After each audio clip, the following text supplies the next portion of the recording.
दोस्तों आज की इस वीडियो के अंदर मैं आपको बताऊंगा कि मीशो के सेलर पैनल पर पेमेंट से रिलेटेड जो इश्यूज होते हैं, यानी कि आपने जो ऑर्डर आप डिस्पैच करते हैं और कस्टमर की ओर से कंप्लेंट होती है कि उनको जो पैकेट रिसीव होता है वो एम्प्टी बॉक्स रिसीव होता है, और उस केस में आपके पेमेंट जो है आपका उसमें से डिडक्ट कर लिया जाता है कमीशन में से। तो यहाँ पर मैंने अपना मीशो का सेलर पैनल ओपन किया हुआ है और इसमें ये पेमेंट सेक्शन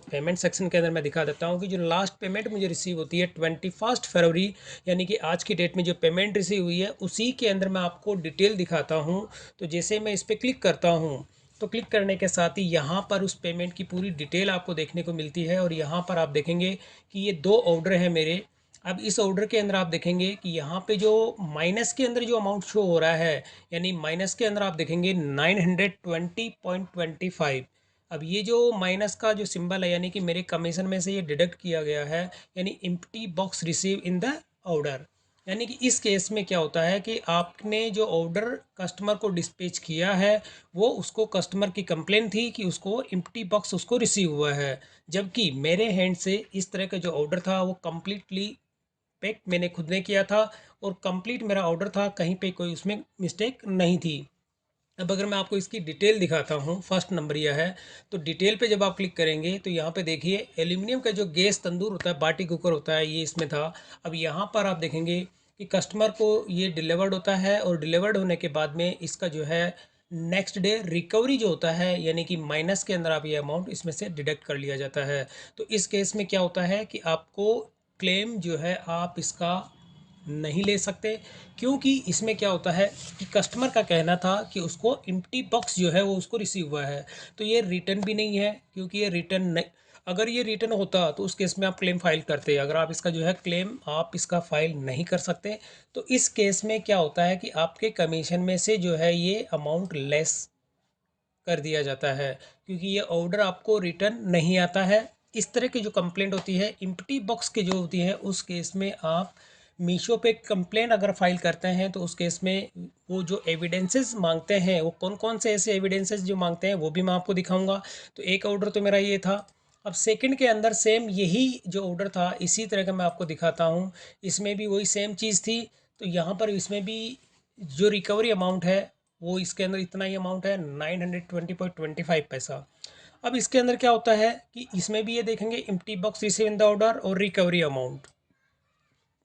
तो यहाँ पर जब मैंने इसकी कंप्लेंट मीशो पे जो सेलर सपोर्ट टीम होती है उसमें मैंने इसका टिकट इरेज किया, और टिकट इरेज करने के बाद मुझे क्या रिप्लाई मिलता है वो भी मैं आपको दिखा देता हूँ। तो इसके लिए मैं आपको दिखाता हूँ सपोर्ट सेक्शन। इससे पहले मैं आपको दिखा देता हूँ कि ये जो ऑर्डर आईडी है, आप ऑर्डर आईडी नंबर अगर चेक करेंगे तो order ID number first number का आप ये देखेंगे 70153653882031।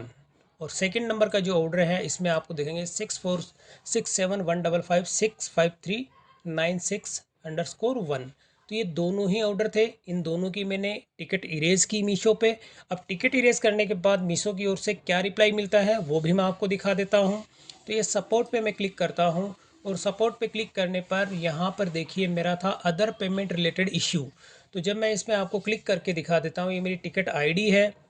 और इसके अंदर मैंने जो कंप्लेन इरेज की थी, दोनों के जो ऑर्डर आईडी आप यहाँ पे देखेंगे कि वो ऑर्डर आईडी जो मैंने आपको अभी इसके अंदर रिपीट किए थे, सेम मेरे ऑर्डर आईडी इसके अंदर रिपीट है। तो मैंने जो मीशो में कंप्लेन की थी इसका आपको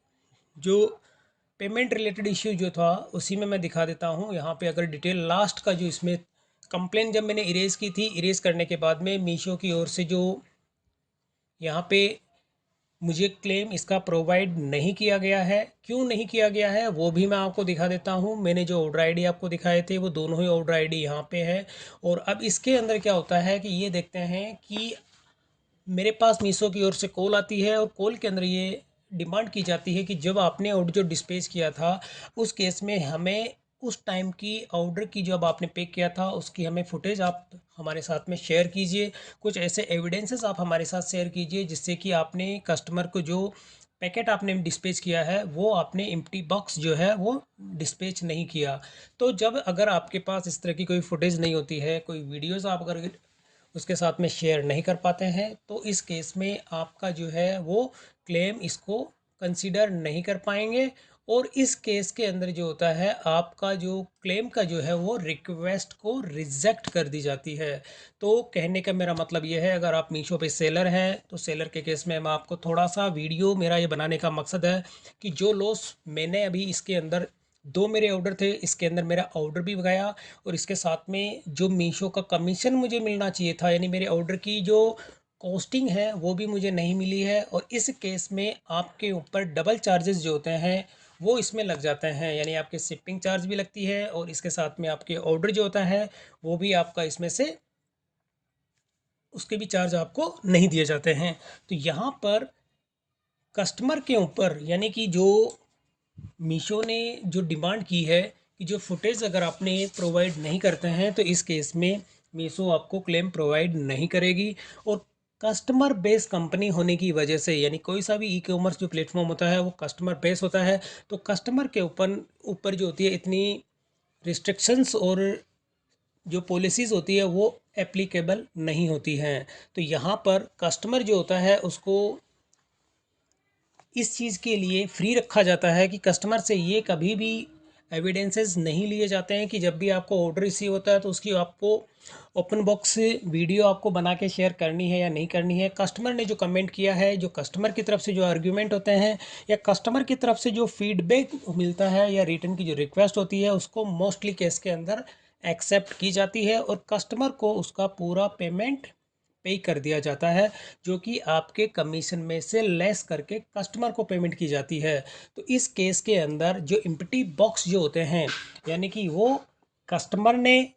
जो उसको रिसीव हुआ, इस केस में आइडेंटिफाई करना बड़ा मुश्किल हो जाता है कि कोरियर बॉय ने उस बॉक्स को ओपन करके निकाल के अपने पास रखा है या कस्टमर ने उसको अपने पास रखा है। तो ये सारी की सारी चीज़ें जो होती है कस्टमर बेस होने की वजह से कस्टमर के ऊपर इस तरह की कोई भी रिस्ट्रिक्शंस नहीं लगाई जाती है मीशो की ओर से, या कोई भी अदर जो प्लेटफॉर्म होता है उसके अंदर भी इस तरह की कोई पॉलिसीज़ नहीं होती हैं। तो यहाँ पर सेलर को इस चीज़ का हमेशा ध्यान रखना है कि कोई भी अगर आपको जो ऑर्डर लगे, या तो आप उसको सस्पिशियस ऑर्डर है या आपको भी कोई यूजलेस ऑर्डर रिसीव होता है तो उसकी कंप्लेंट आप मीशो पे अपना टिकट इरेज करें। और टिकट इरेज करने के साथ ही कुछ जो आपको थोड़ा सा लगता है कि कुछ कस्टमर्स ऐसे होते हैं जो फेक कस्टमर हैं या ऑर्डर आपको प्लेस करते हैं और उस केस में वो रिटर्न करते हैं या इनकी कंप्लेंट्स आती हैं, तो ऐसे ऑर्डर की फुटेज आप कंप्लीट अपने पहले से ही उसकी रिकॉर्डिंग आप कंप्लीट तैयार करके रखें, ताकि इन केस इस तरह के जो केस अगर आपके सामने होते हैं तो उसकी कंप्लेंट आप मीशो पे कर सकें या कोई दूसरा अदर प्लेटफॉर्म आपका उस पर भी कर सकें और आपको उसका क्लेम प्रोवाइड किया जा सके। तो ये जो मेरे साथ जो सीन हुआ है या जिस तरह की जो